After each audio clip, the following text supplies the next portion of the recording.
Kyle Mohan Racing. Thanks so much for tuning in. We got the rotary car shuffle. We're moving RX8s, MX5s around and getting back to work. Like I mentioned in some previous videos, I caught COVID.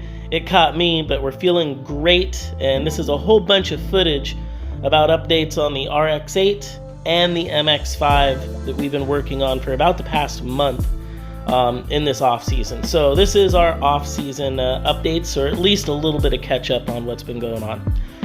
Obviously, from past videos, we cleaned up the back of the RX8. I hit the wall a few times, so new fenders, Big Duck Club, thank you. Those are based off of KMR molds. Although the radiator and fans were still working, even after the crash, Mishimoto stuff was bent, but holding pressure fine. We still decided it would be a good idea to do a new radiator, replace the fans, just do preventative maintenance coming into this season, and get everything squared back up. And with that came the front subframe. Another previous video, we did the installation for the WiseFab kit to run a BMW hydraulic power steering rack, which removes the traditional RX8 electric power steering rack. So check that out, it works great. We got underneath the MX5. There's a couple goals here. We wanted to get the MX5 back drivable again, just have some fun with it, a little bit of detuning. And then we also wanted the gearbox setup out it, which is the same gearbox setup and HTT setup as the RX8 for a future project and as a backup gearbox, since the MX5 is not at the track with us all the time anymore.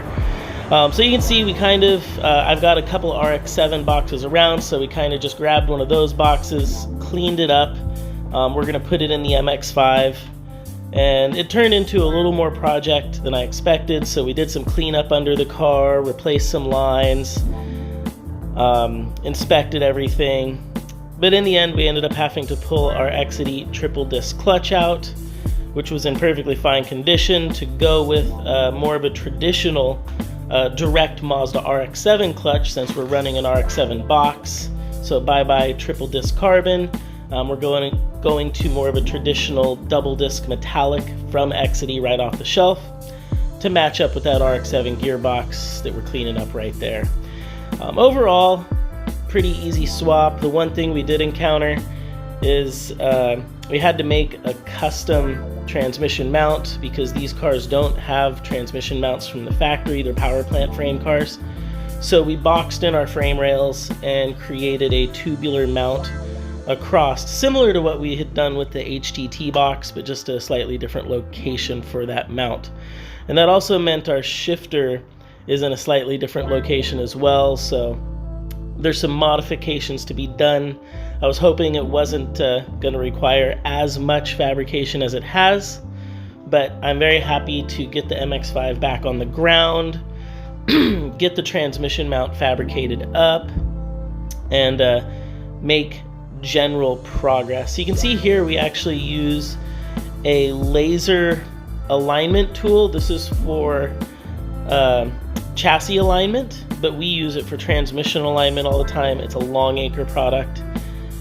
Basically, you can splay a laser, and anything you're trying to line up, whether it be drive shaft, transmission offset, or what it's designed for, suspension, it works really well. You just darken up the shop, and we made a fake drive shaft, checked all of our angles, made sure we had the proper amount of offset for that drive shaft, which is pretty short with this RX-7 box in the MX-5.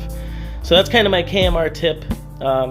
For at home or just fun projects, if you can find some type of laser to throw a beam down whatever you're trying to line up, man, does that make life real simple. You can pull things around and basically visually line things up very close before you have to get in there and do your final measuring. Yeah, that's a Mazda trick secret right there. So here's that rare footage of me working, not holding the camera. It went by quick, but basically we welded up our little transmission mount that is braced across the bottom of the frame to hold that RX-7 gearbox in that MX5 chassis. Made it up against the similar setup engine-wise as what's in our current Formula Drift car, just a little bit different nitro setup, but a 3-rotor package. With the fab work on the MX5 mostly wrapped up, we dropped it down, kind of took a look, you know, fresh stance, fresh wheels, wing. We cleaned up a lot of the layout, and I think it's going to be a great version of what the MX5 was.